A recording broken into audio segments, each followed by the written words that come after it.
Hi friends, ഇന്ന് നമ്മൾ വളരെ വ്യത്യസ്തമായ രീതിയിൽ സാധാരണയൊക്കെ ഉണ്ടാക്കുന്നതിൽ നിന്നും വളരെ വ്യത്യസ്തമായ രീതിയിൽ ഇഡലിക്കുള്ള മാവ് ഒന്ന് തയ്യാറാക്കി നോക്കുകയാണ്. പലരുടെയും ഒരു പ്രശ്നമാണ് ഇഡലി മാവ് നന്നായി പൊളിക്കുന്നില്ല, അതുപോലെ ഉണ്ടാക്കുന്ന ഇഡ്ഡലിക്ക് തീരെ സോഫ്റ്റ്നെസ് ഇല്ല എന്നൊക്കെയുള്ളത്.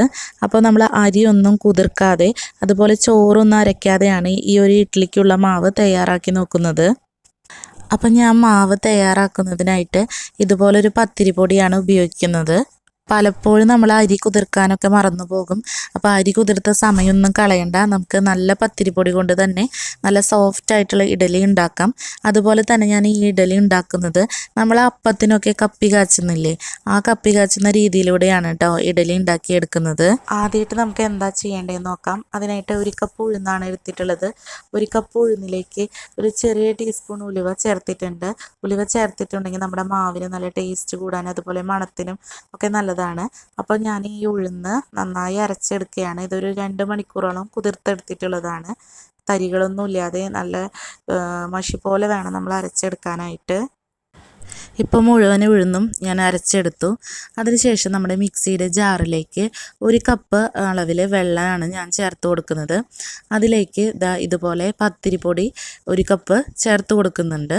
നമ്മൾ മിക്സിയിലേക്ക് ഡയറക്റ്റായിട്ട് പൊടി ചേർക്കുമ്പോൾ മിക്സിക്ക് കംപ്ലൈൻറ്റ് വരാനായിട്ട് ചാൻസ് ഉണ്ട്, അതുകൊണ്ടാണ് ഇങ്ങനെ ചേർക്കുന്നത്.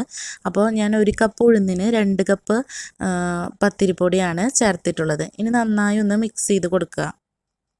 ഇനി നമ്മൾ ഈ ഒരു പത്തിരിപ്പൊടി മിക്സിയുടെ ജാറിൽ അരച്ചെടുക്കുകയാണ്. അപ്പോൾ നേരത്തെ അരച്ച് വെച്ച ഉഴുന്നിലേക്ക് നമ്മളിത് ചേർത്ത് കൊടുക്കുക. ഇനി നമ്മൾ കപ്പി കാച്ചി എടുക്കാൻ പോവാണ്. അതിനായിട്ട് മിക്സിയിൽ കുറച്ച് മാവോട് കൂടി കുറച്ച് വെള്ളം ചേർത്തിട്ട് ഇതുപോലെ ഒരു പാനിൽ വെച്ചിട്ട് നമ്മൾ തീ നന്നായി കുറച്ച് ഇടണം കേട്ടോ. ഇങ്ങനെ ഇളക്കിക്കൊണ്ടേയിരിക്കുക. നമ്മളിങ്ങനെ ഇളക്കിക്കൊണ്ടേ ഇരിക്കണം, അടി പിടിക്കാതെ നോക്കണം. അതുപോലെ ഇപ്പോൾ കണ്ടില്ലേ, ഒരു കുറുക്കിൻ്റെ ഒരു കൺസിസ്റ്റൻസിയാണ് വന്നിട്ടുള്ളത്. ഈ രീതിയിലാണ് നമ്മൾ മാവ് തയ്യാറാക്കിയെടുക്കേണ്ടത്. ഇനി നമ്മൾ ഈ മാവ് ഒന്ന് തണുക്കാനായിട്ട് വെക്കണം കേട്ടോ. ഡയറക്റ്റായിട്ട് ചൂടോട് കൂടി ചേർക്കരുത്. തണുത്ത ശേഷം നമ്മൾ നേരത്തെ അരി ഉഴുന്നൊക്കെ അരച്ച് വെച്ചില്ലേ, അതിലേക്ക് ചേർത്ത് കൊടുക്കുക. ഇനി നന്നായി നമ്മുടെ മാവ് പുളിക്കാനായിട്ട് നന്നായി സോഫ്റ്റ് ആവാനും പൊന്തി വരാനൊക്കെ വേണ്ടിയിട്ട് നമ്മൾ കൈകൊണ്ട് ഇതുപോലെ ഇങ്ങനെ ചെയ്ത് കൊടുക്കണം. എത്രത്തോളം ചെയ്യുന്ന അത്രത്തോളം സോഫ്റ്റ് ആകും.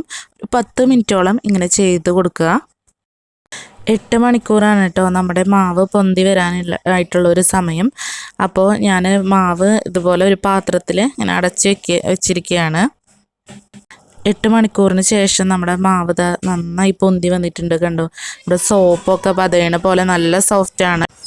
ഇനി നമുക്ക് ഇഡലി ഉണ്ടാക്കി തുടങ്ങാം. അപ്പോൾ ഇഡലി തട്ടിലേക്ക് എണ്ണ തടവി കൊടുത്ത ശേഷം മാവ് ഒഴിക്കുകയാണ്.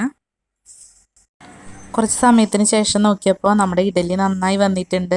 നമുക്ക് കാണുമ്പോൾ തന്നെ മനസ്സിലാവും നല്ല സോഫ്റ്റാണ്. അതുപോലെ കഴിക്കാനാണെങ്കിലോ നല്ല ടേസ്റ്റാണ്. അപ്പോൾ ഇനി കപ്പി കാച്ചിയിട്ട് നമുക്ക് ഇതുപോലെ ഉണ്ടാക്കിയെടുക്കാം. അപ്പോൾ അരി കുതിർക്കേണ്ട കാര്യമൊന്നുമില്ല. അപ്പോൾ എല്ലാവരും ഇതുപോലെ മാവ് ഉണ്ടാക്കി നോക്കിയിട്ട് അഭിപ്രായങ്ങൾ പറയണേ. അപ്പോൾ അടുത്ത വീഡിയോ ആയി കാണുന്നത് വരേക്കും ബൈ.